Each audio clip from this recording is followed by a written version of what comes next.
আসসালামু আলাইকুম রহমতুল্লাহি ওবরকাতুহু। সম্মানিত দর্শক, আমাদের দেশে একটা জনপ্রিয় প্রবাদ আছে, প্রবাদ এবং প্রবঞ্চ।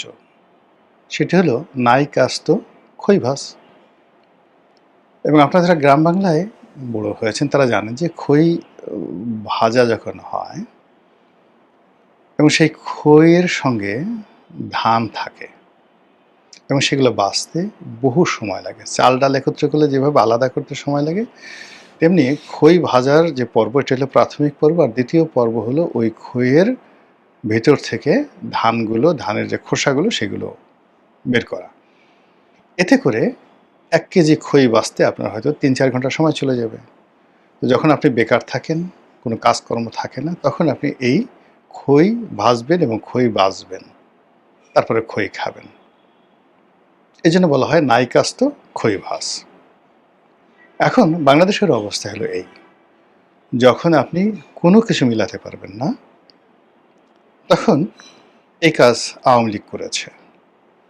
যখন আপনার কোনো কাজ থাকবে না, তখন ২-৪ জন ছাত্রলীগকে ধরতে হবে, আওয়ামী লীগকে ধরতে হবে, আওয়ামী লীগের বাড়ি ঘরে আক্রমণ চালাতে হবে, ২-৪টা মামলা দিতে হবে। এবং জনগণের আকর্ষণ তৈরি করা, মনোযোগ একদিকে নিয়ে যাওয়া, এটি যখন আপনার প্রয়োজন হবে পক্ষে বা বিপক্ষে, তখনই দিল্লি থেকে শেখ হাসিনাকে বাংলাদেশে আনতে হবে। তারপরে শেখ হাসিনার বিষয়ে কথাবার্তা বলতে হবে এবং সে আজকে ঢুকে পড়বে। এক পক্ষ বলবে যে সে যখন ঢুকে পড়বে সারা বাংলাদেশ কাঁপতে থাকবে। আর এক পক্ষ বলতে থাকবে যে সে ঢোকা মানেই ফাঁসির কাষ্ঠে তাকে ঝুলানো হবে এবং তার বাকি জীবন জেলখানাতে কাটাতে হবে। আর এ সকল কথা কেবলমাত্র নির্দিষ্ট শ্রেণী বা পেশার যারা লোক তারাই বলছেন না, এগুলো বলার জন্য সাদা চামড়ার বিভিন্ন বিদেশি যারা এজেন্ট রয়েছেন তাদের মাধ্যমে এই সকল কথাবার্তা বলা হচ্ছে।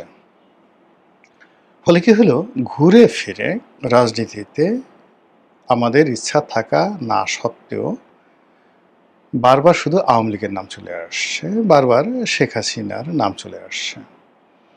এবং মানুষজন যখনই আপনি শেখ হাসিনা আসবে বা আওয়ামী লীগ নিয়ে আপনি যে কোনো কথা বলেন, ইতিবাচক বলেন, নেতিবাচক বলেন, মানুষের যে অ্যাটেনশন আপনার দিকে চলে যায়। এই বাংলাদেশে এখন বঙ্গবন্ধুকে গালি দিলে বা তার পক্ষে কোনো কথা বললে আপনি দৃষ্টি আকর্ষণ করতে পারেন। আপনি যদি এখন নেতিবাচক অর্থে নায়ক হতে চান, বঙ্গবন্ধুকে খুব করে গালি দিতে হবে, মুক্তিযুদ্ধকে গালি দিতে হবে, বঙ্গবন্ধুকে কাপুরুষ বলতে হবে, ইত্যাদি নানা রকম ঘটনা।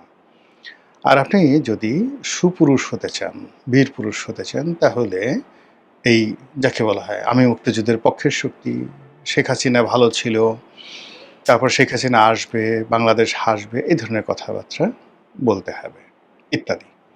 কিন্তু এরই মধ্যে আমাদের যে বিবর্তনগুলো হয়ে গেছে মন এবং মানসিকতার, বাস্তবতা হলো যে একটা সময় মানে শেখ হাসিনার জমানার শেষ একটি বছর ভারত বিরোধী মনোভাব একেবারে তুঙ্গে গিয়ে পৌঁছে গিয়েছিল। আর অন্যদিকে আমাদের দেশে যে চিরায়ত মার্কিন সাম্রাজ্যবাদী বিরোধী একটা মনোভাব ছিল এবং আমরা আমেরিকানদেরকে পছন্দ করতাম না নানা কারণে। ১৯৭১ সালে তারা বিরোধিতা করেছে, তারপরে ৭৪-এর যে দুর্ভিক্ষ তারা সৃষ্টি করেছে, বঙ্গবন্ধুর হত্যাকাণ্ড থেকে শুরু করে আরও অনেক কিছুর সঙ্গে তারা জড়িত। এমনকি জনাব তারেক রহমান সাহেবকে ব্ল্যাকলিস্ট করা, ১-১১ ঘটিয়ে ১-১১ ঘটিয়ে বিএনপিকে ক্ষমতাচ্যুত করা, এটাও মার্কিন প্ল্যানে হয়েছে। এবং পরবর্তীতে যখন এই ১-১১ যারা কুশীলব তারা বিপদে পড়েছে, তাদের সবাইকে আমেরিকা আবার তাদের নিজ দেশে আশ্রয় দিয়েছে। মঈনুদ্দিন, ফখরুদ্দিন থেকে শুরু করে ১-১১ যে বিশাল বিশাল কুশীলব তাদেরকে আমেরিকা আশ্রয় দিয়েছে। আর বাকি ছোট ছোট যারা কুশীলব তাদেরকে ২০০৯ সনে আওয়ামী লীগের উপর ছেড়ে দিয়েছে, আওয়ামী লীগের জিম্মায় দিয়েছে। আওয়ামী লীগ তাদের কাউকে চাকরি দিয়েছে, কাউকে নমিনেশন দিয়ে এমপি বানিয়েছেন, কাউকে কাউকে সামাজিকভাবে, রাজনৈতিকভাবে, অর্থনৈতিকভাবে নিরাপত্তা প্রদান করেছেন ১-১১ কুশীলবদেরকে। এবং এটা সবই হয়েছে আমেরিকা দেন ভাইয়া দিল্লির মাধ্যমে। তো সেই দিক থেকে আমাদের এই দেশে একটা প্রবল ভারত বিরোধী মনোভাব ছিল এবং আমেরিকা বিরোধী মনোভাব ছিল। কিন্তু শেখ হাসিনার জমানার শেষ একটা বছরে যেকোনো কারণে হোক না কেন মানুষের মন আমেরিকার দিকে ঝুঁকে যায় এবং বিএনপি, জামাত, অন্যান্য এমনকি বামপন্থী যারা লোকজন আছে তারাও আমেরিকার Joe Biden, Peter D Haas এদের ভক্ত হয়ে পড়ে এবং আওয়ামী লীগের প্রতি মানুষের যে বিরক্তি এমন একটা পর্যায়ে পৌঁছে গিয়েছিল, সবাই চাচ্ছিল যে পিটার হাস বাংলাদেশের প্রধানমন্ত্রী হন, প্রেসিডেন্ট হন, জনগণ ভোট দেবে। পিটার হাসের জনপ্রিয়তা এমন একটা পর্যায়ে চলে গিয়েছিল। কিন্তু সেই পিটার হাস, ডোনাল্ড লু, এমনকি আমরা বহু মানুষ ডোনাল্ড লুকে শান্তির অবতার মনে করতাম যে সে কেন আসে না। আমরা অনেকেই চিন্তা করতাম যে আমেরিকা এত দেশে এত বোমা মারে, এত সৈন্য পাঠায়, তারা কি সৈন্য পাঠিয়ে সেই শেখ হাসিনার যে পেটো বাহিনী তাদেরকে দমন করতে পারে না? এরকমভাবে আমরা সেই আমেরিকার শক্তিটাকে ওয়েলকাম করতাম এবং তাদেরকে আবাবিল পাখি মনে করতাম। যাই হোক, সেই আমেরিকার যে তুমুল জনপ্রিয়তা, পিটার হাসের জনপ্রিয়তা, সব উইদিন 4-5 মাসের মধ্যে বুমেরাং হয়ে যায় ইনুস জমানাতে। এবং যখন মার্কিন ডিপ স্টেট পলিসির কথা জানাজানি হয়, প্রথম থেকে মানুষ গা করেনি। কিন্তু যেভাবে আমেরিকার আধিপত্য বাড়তে থাকে, যেভাবে আইন শৃঙ্খলার অবনতি হতে থাকে, যেভাবে মব কালচার বাড়তে থাকে এবং যেভাবে যারা জুলাই আগস্ট বিপ্লবের সমন্বয়ক, সেই সমন্বয়ক পরিচয়ে চাঁদাবাজি, রাহাজানি থেকে শুরু করে মানে এমন কোনো অপকর্ম নয়, বেয়াদবি পুরো সমাজটাকে তারা উল্টে দেয়, পাল্টে দেয়। অশ্লীল ভাষায় কথা বলে, গালাগালি করে, যেখানে সেখানে মব করে, মানুষের জীবনে রীতিমতো জাহান্নাম তারা ডেকে নিয়ে আসে। তখন সবাই বলতে প্রথমে বলে যেই লাউ সেই কদু। আগে যা ছিলাম তাই তো হচ্ছে, এই ছাত্রলীগ, এই সমন্বয়। আর কদিন পরে দেখা গেল যে না, এদের তুলনায় ছাত্রলীগ ভালো ছিল, এদের তুলনায় যুবলীগ ভালো ছিল এবং ইউনূসের তুলনায় শেখ হাসিনা ভালো ছিল বলে সবাই বলতে শুরু করে আগেই আমরা ভালো ছিলাম।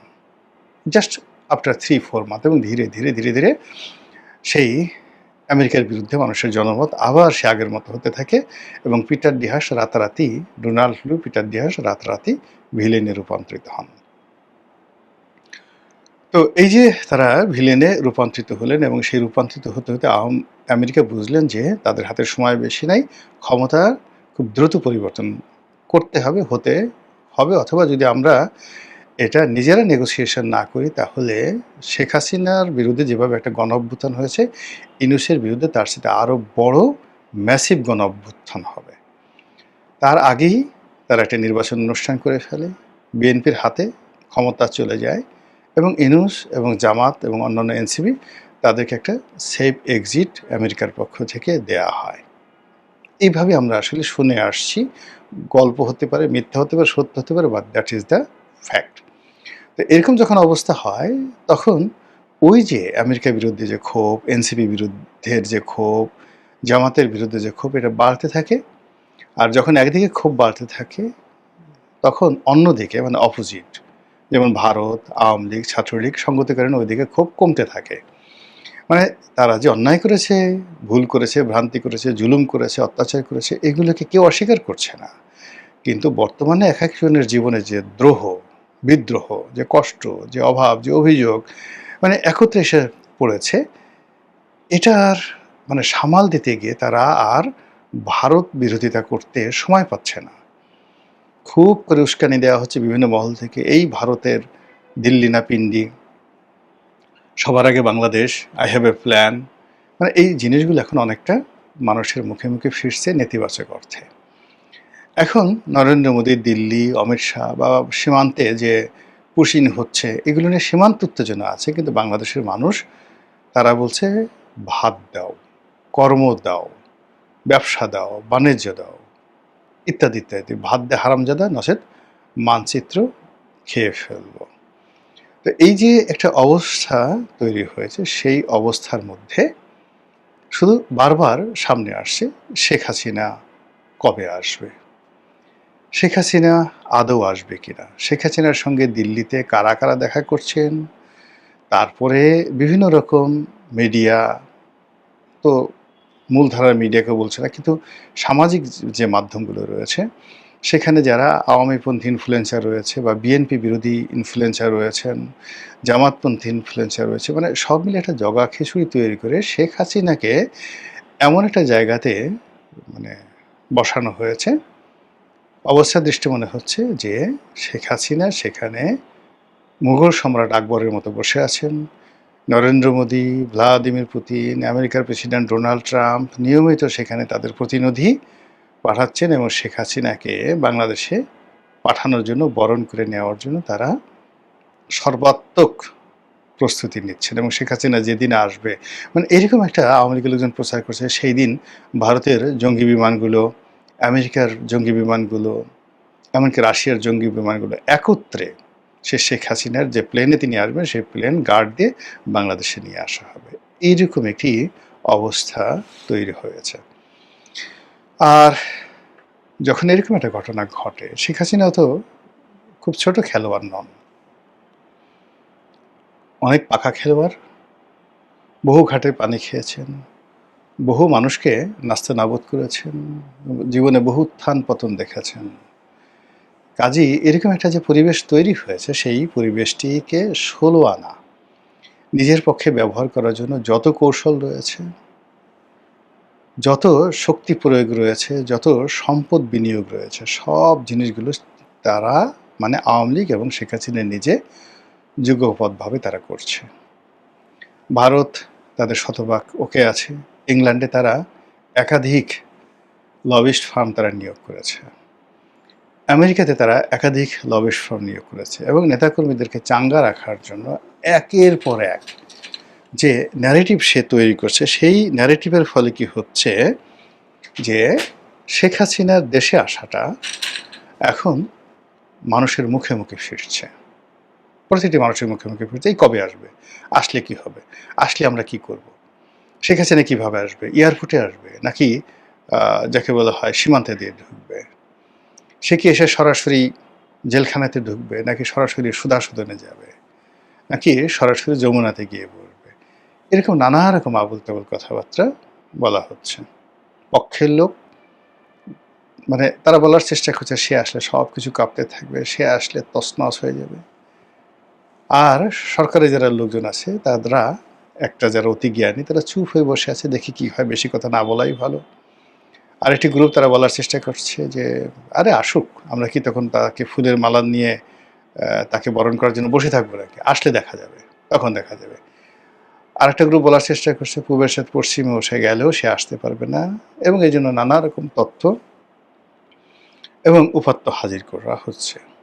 এরই মধ্যে দল হিসেবে আওয়ামী লীগকে নিষিদ্ধ করা, আদালতের আদেশে নিষিদ্ধ করা, আবার দল হিসেবে এটাকে সিদ্ধ করা, অর্থাৎ যে আইন করা হয়েছে পার্লামেন্টে সেই আইনকে আবার রহিত করা, এই বিষয়গুলো নিয়ে কিন্তু খুব আলোচনা হচ্ছে। আওয়ামী লীগকে রিকনসিলিয়েশন করা, আওয়ামী লীগকে চিরতরে ব্যান করা, বিকল্প শক্তি হিসেবে আওয়ামী লীগকে ব্যবহার করা, পুরো জিনিসের মধ্যেই বারবার শুধু আওয়ামী লীগের নাম চলে আসছে, শেখ হাসিনার নাম চলে আসছে এবং তার দেশে ফেরার কথা চলে আসছে, এবং একই সঙ্গে আবার ডক্টর মোহাম্মদ ইউনূসকে নিয়ে কিন্তু আলোচনা হচ্ছে, নতুন করে আলোচনা হচ্ছে, তারেক রহমান সাহেবকে নিয়ে আলোচনা হচ্ছে, তাকে ভয় দেখানো হচ্ছে। তিনি ভয় পাচ্ছেন বা না পাচ্ছেন ডাজ নট ম্যাটার, কিন্তু তাকে প্রচণ্ডভাবে ভয় দেখানো হচ্ছে যে আপনার বাবার মতো আপনি বিপদে পড়বেন, আপনার বাবা কথা শুনেননি, আপনি আমাদের কথা শুনেন, ঢাকার বাইরে যাবেন না আর ঘর থেকে বেরোবেন না। একবার যদি তাকে ভয় দেখানো যায় এবং ঘরের মধ্যে আবদ্ধ রাখা যায়, তাহলে বিএনপিকে আচ্ছা মতো কাট্টুস করে বিএনপির যারা প্রতিপক্ষ তারা একেবারে ক্ষমতার দ্বার প্রান্তে চলে যেতে পারে, এবং 5 বছর তো দূরের কথা, 5 মাসও হয়তো তাদেরকে অপেক্ষা করতে হবে না যদি তারা বিএনপিকে ভয় দেখাতে পারে। এবং সেই কাজগুলো